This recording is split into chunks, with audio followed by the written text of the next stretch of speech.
Sallallahu alaihi wasallam.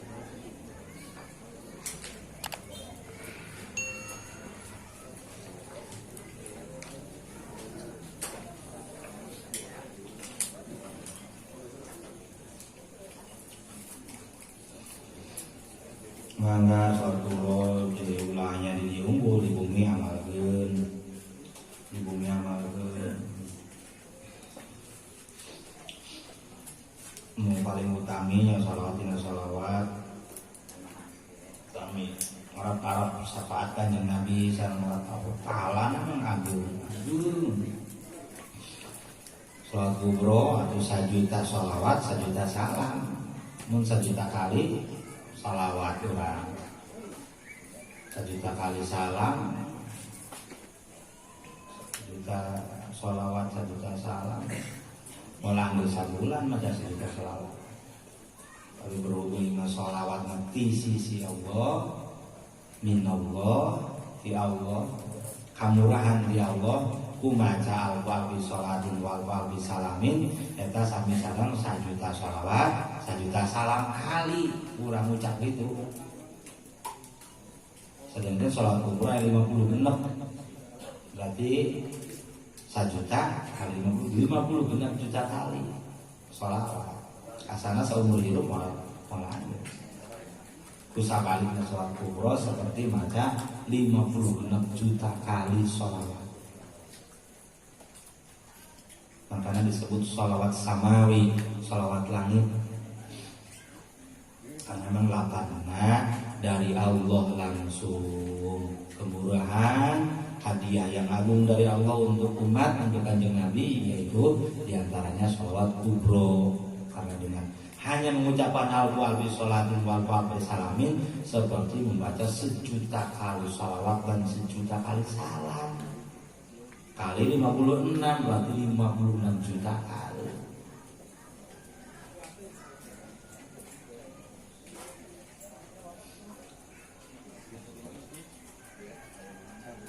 Paling tidak saya semalam 3 kali di rumah, syukur-syukur banyak. Seenggaknya 3 kali diistiqomahkan, dipaksakan. Syukur-syukur yang belum dijajah biar tersambung ke silsilah masyayikh mangga ijazah tinggal jawab kebil itu jawab gitu biar tersambung ke masyayikh, biar betul-betul yakin bahwa 1 juta salah sholawat dan 1 juta salamnya diakui tidak ada. Namanya 1 juta kali sholawat, 1 juta kali salamnya iya dari sisi sana, bukan dari sisi kita.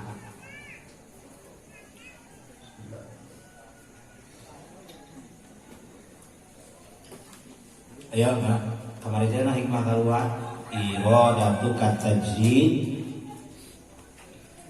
So, bagian saya baca.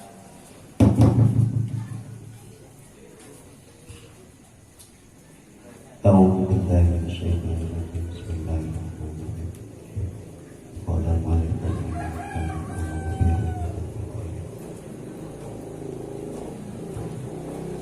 بسم الله الرحمن الرحيم إرادتك التجريد مع إقامة الله إياك بالأسباب من الشهوة الخفية إرادتك التجريد utawi peparpan sirah at-tajrida ing makom tajrid ma'a iqomatillahi iyaka sumertane ngadegakane Allah iyaka ing iya sirah fil asbabi ing dalam pira-pira makom asbab iku minas syahwatil khafiyati iku tetap saking setengah tarikan syahwat kang sama wa iradatu kal asbaba ma'a iqomatillahi iyaka fit tajridi inhiqatun anil himmatil aliyati wa iradatu kal asbaba lan utawi pakarepane sira al asbaba ing pira-pira makom asbab ma'a iqomatillahi iyaka sumertane ngadegakane Allah iyaka ing iya sira fit tajridi ing dalam makom tajrid in hitotun iku tumurun anil himmatil aliyati saking cita-cita al aliyati kang dhuwur.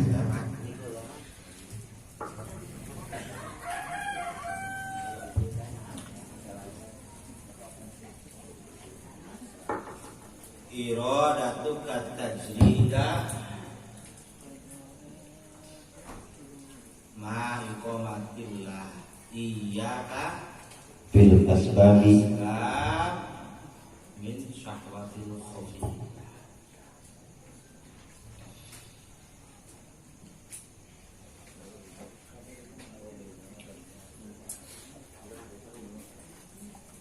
Ini membahas tentang dua golongan orang manusia. Satu golongan yang dinamakan golongan mutajarid. Orang siapa yang mutajarid?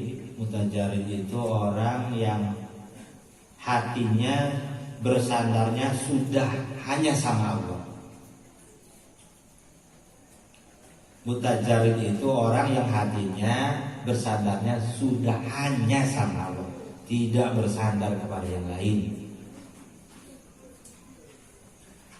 Orang yang kedua disebut muktasib. Dia percaya kepada Allah.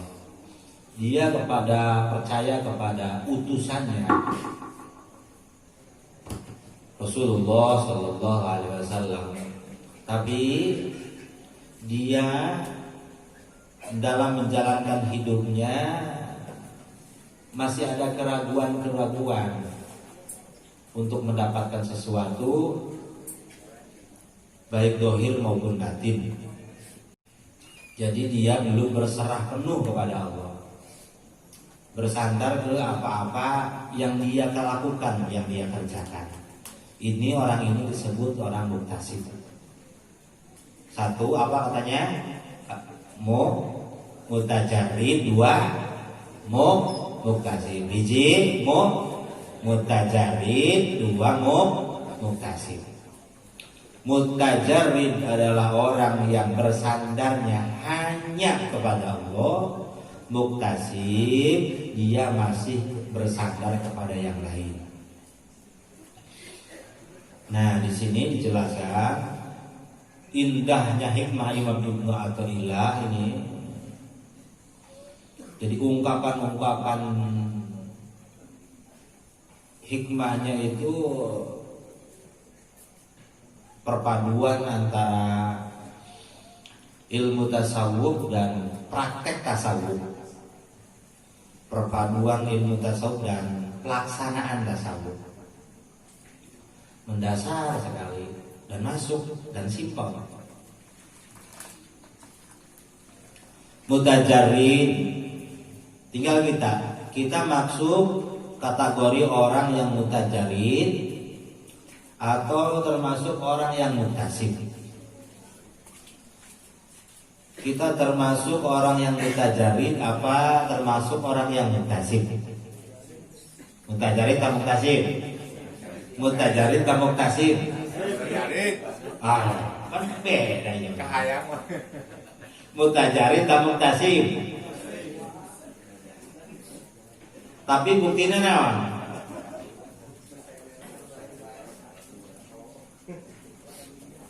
Di hal dohir misalkan, di hal ekonomi dunia, mutajarid kemudian akan Allah buktikan, kemudian akan Allah tunjukkan kepada orang itu yang sudah hanya bersandarnya kepada Allah, tidak melakukan apapun Allah kasih. Misalnya rekol bae ge, Allah dibasih itu mutajarid. Siang malam hanya bangun sholat 5 waktu, tidur lagi. Nanti beras ada yang nganterin, buang ada yang nganterin. Hayang tuh gitu. Ayah, babari eta tinggal, ulah nyalandek karena usaha, karena kerjaan. Tapi ini susah sekali karena tempatnya bukan di dohir kita, tapi di batinnya kita. Saya pindah aja. Susah ini mudah kalau begini enak tuh ya sudah saya masuknya mutajarin aja. Mana di aku apa enggak sama Allahnya? Kalau memang betul-betul hatinya bersandarnya kepada Allah, akan Allah buktikan, akan Allah tunjukkan, semuanya datang sendiri.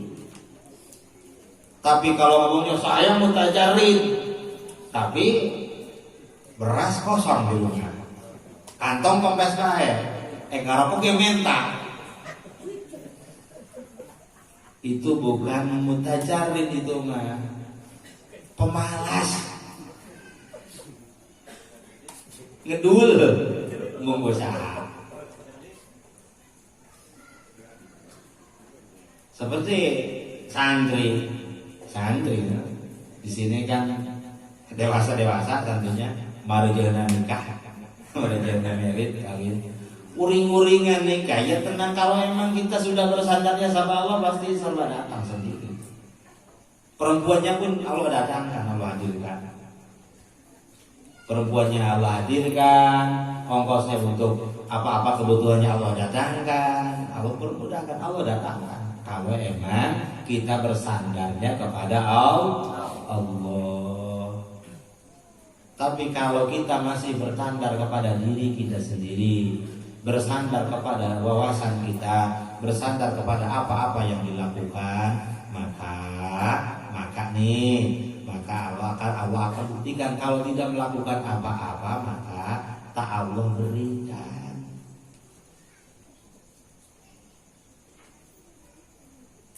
Baru masuk ke ini definisi dulu ya, definisinya dulu. Definisinya seperti itu, penjelasannya sedikit seperti itu. Jadi ada orang yang keyakinannya kalau nggak melakukan apa-apa mau menang, mau boga, kadinya baik, mau bisa. Dia kan memang makomnya di situ, kelas hatinya di situ. Tapi orang kalau udah Allah pindahkan kelas hatinya, tidak melakukan apapun bisa datang sendiri.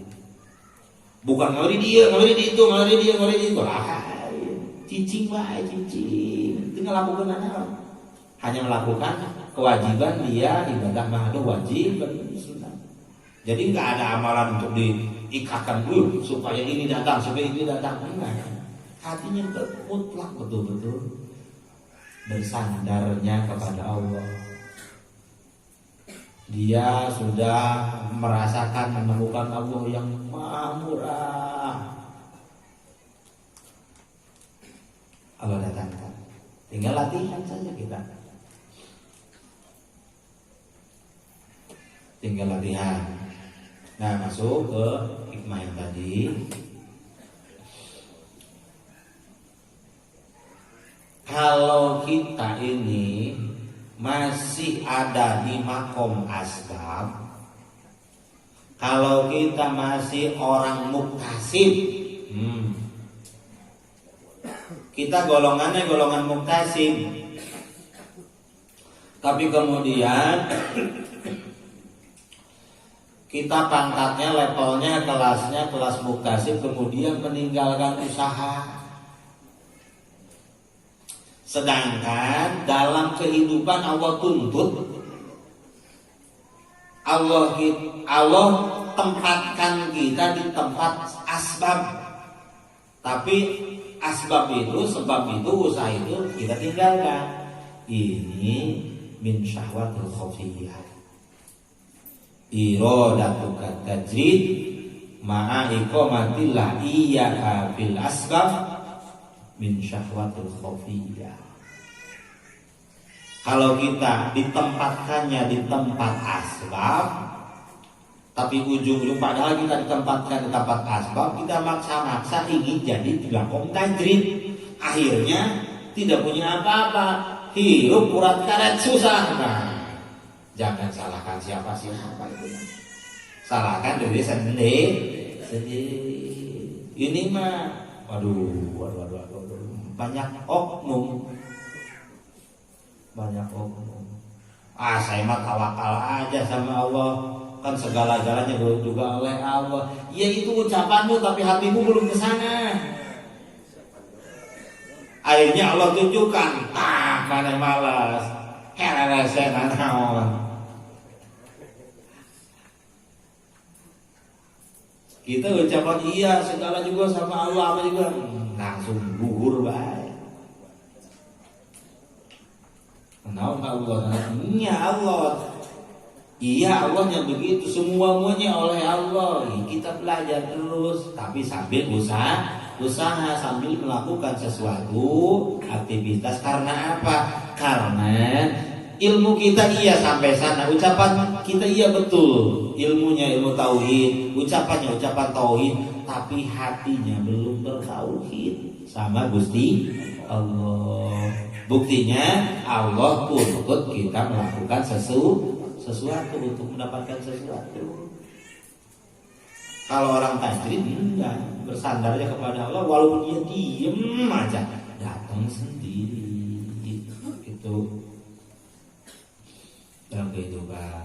Dan sebaliknya ada orang yang sudah Allah tempatkan di makom tajrid, tidak melakukan apapun, datang sendiri. Anaknya 12, misalkan santrinya dijamu, nggak melakukan apa-apa, tapi dia sudah Allah berikan apa-apa, nggak melakukan apa Allah berikan terus. Atau misalkan punya yatim piatu, atau menjamu keluarganya, saudara-saudaranya, dia tanggung, datang sendiri, dia nggak melakukan apa-apa, datang sendiri. Tapi orang ini berusaha melakukan sesuatu. Ini dia terjatuh dari derajat yang tinggi. Inhitatun an himmatil aliyah. Padahal dia sudah Allah tempatkan di makom tajrid, tapi kekeh bae kokoroyongan kemana-mana. Nah,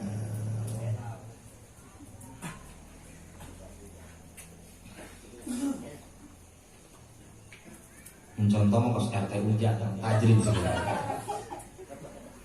Atau gawe geus henteu, geus henteu. Cing we mah.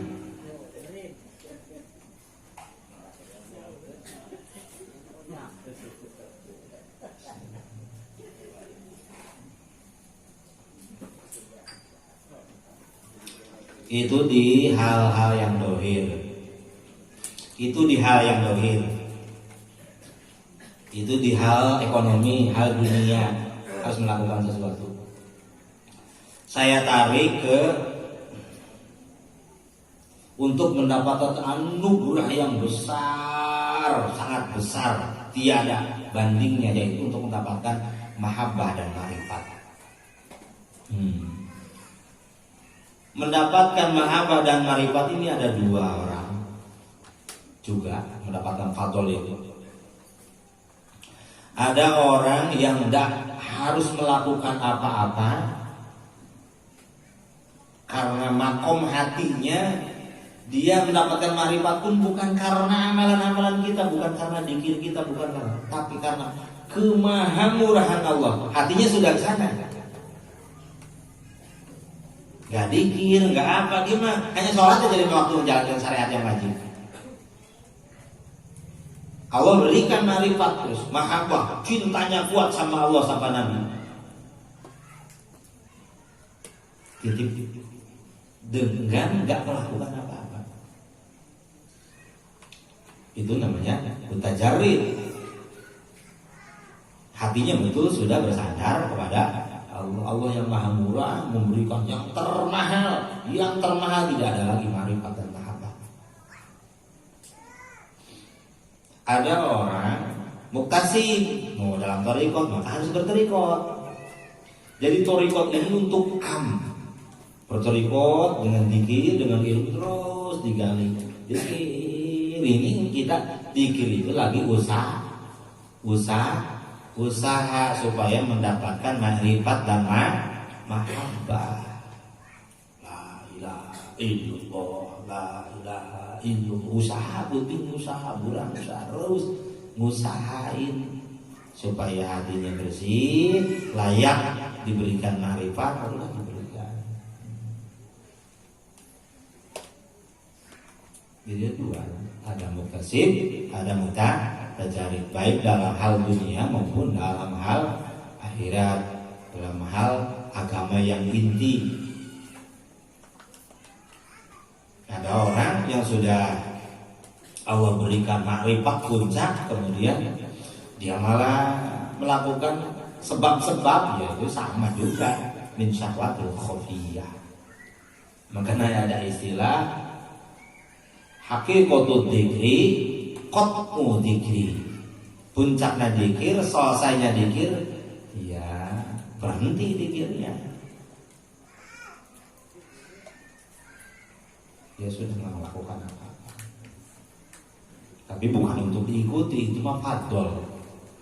Bukan untuk diikuti. Kita mah marifat betulnya, orang kita marifat. Gitu.